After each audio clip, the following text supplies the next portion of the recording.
পিঠে গুলি করলি কেন? গুলি করবি তো আমারে কইতি, আমি তোর লিগে এই বুকটা পাইতা দিতাম।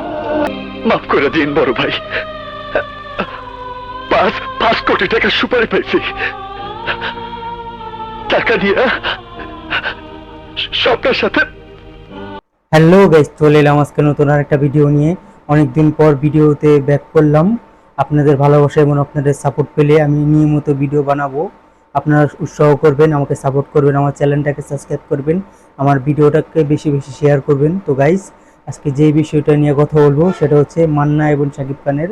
মান্না কি বলেছিল শাকিব খানকে, সেটা অনেক দিন আগে মান্না এবং শাকিব খান যখন এক এবিসিতে শুটিং করেছিল, তখন শাকিব খানের শুটিং চলেছিল এক সাইডে এবং মান্নার শুটিং চলেছিল আরেক সাইডে।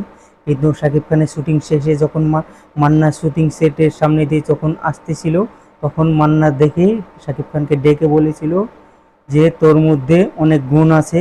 মান্না শাকিব খানকে তুই করে বলতে এবং আদর করে, অনেক সময় তুমি করে বলতো, কারণ মান্না শাকিব খানকে অনেক ভালোবাসতো এবং ছোট ভাইয়ের মতন স্নেহ করতো। মান্না মরার কিছুদিন আগেও শাকিব খানকে বিদেশে পাঠিয়েছিল।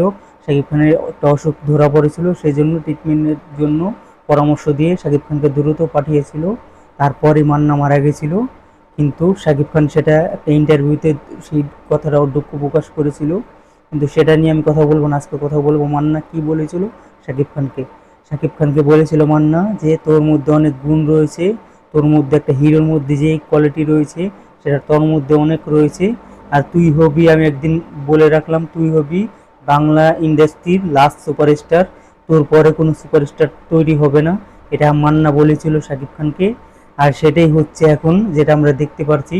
শাকিব খানের যে কটা মুভি রিলিজ করছে এখন, প্রিয়তমা থেকে শুরু করে, এর আগেও শাকিব খান অনেকগুলো সিনেমা হিট দিয়েছিল, কিন্তু সবারই একটা ডাউনফল চলে, কিন্তু শাকিব খানেরও ডাউনফল চলেছিল, কিন্তু প্রিয়তমা দিয়ে অনেক কড়াভাবে একটা কামব্যাক করেছিল।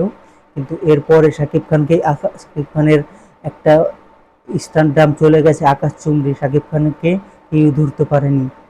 এরপরে শাকিব খানের যতগুলো মুভি হিট হয়েছে আর যতগুলো মুভি শাকিব খান বক্স অফিসে পুরো হিট দিয়েছে, কোনো হিরো আজ পর্যন্ত একটা শাকিব খানের একটা সিনেমাতে যে ইনকাম করেছে, অন্য হিরোদের অনেকগুলো সিনেমা মিলেও সেই ইনকামটা করেনি।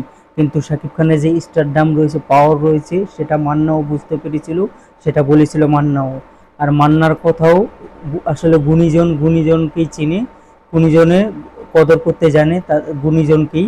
তো গাইস, মান্নার সে কথা এখন ফলাফল ভাবে ফুটে এসেছে। আমি কিভাবে জানলাম সেটা আপনারা হয়তো ভাবছেন। এবং শাকিব খানের ফেসবুক পেজে গেলে আপনারা একটি পোস্ট দেখতে পাবেন শাকিব খান এবং মান্নাকে নিয়ে। সেই পোস্টেই আপনি লেখা দেখতে পাবেন যে কি বলেছিল শাকিব খান ফেসবুক পেজে, যে মান্না কি বলেছিল সেটাই শাকিব খান তুলে ধরেছে আপনাদের মাঝে। তো গাইস, আমার কাছে এই কথাগুলো অনেক ভালো লেগেছে। আমি তখন, এখন যদি মান্না বেঁচে থাকতো, শাকিব খান এবং মান্না দুজনেই একসাথে কাজ করতে পারতো, আমার কাছে খুবই ভালো লাগতো। তো গাইস, আমার কাছে খুবই ভালো লেগেছে এই কথাগুলো মান্নার। আপনাদের কাছে কেমন লেগেছে সেটা কমেন্ট বক্সে কমেন্ট করে জানাবেন। আর যারা আমার চ্যানেল নতুন এসেছেন তারা চ্যানেলটাকে সাবস্ক্রাইব করে পাশে থাকবেন।